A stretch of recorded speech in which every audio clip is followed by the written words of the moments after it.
Dumako naman tayo sa Anda at Bolinao coastal areas sa mga naturang bayan. Positibo pa rin sa red tide toxin. Ilang shellfish products nagmahal. Para sa detalye, narito si Idol Ron Naraka. 104.7 IFM Report! Nananatiling positibo sa red tide toxin ang mga katubigang sakop ng Anda at Bolinao ayon sa pinakahuling abiso ng Bureau of Fisheries and Aquatic Resources BIFA Region 1.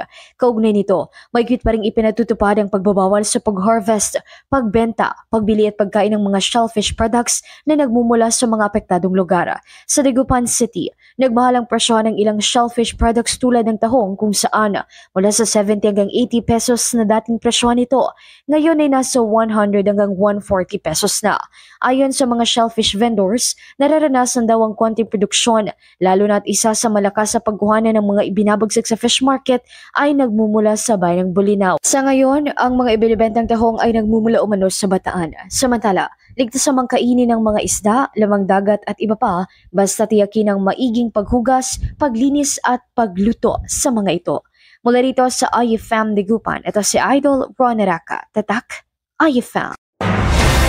IFM News. IFM News. IFM News.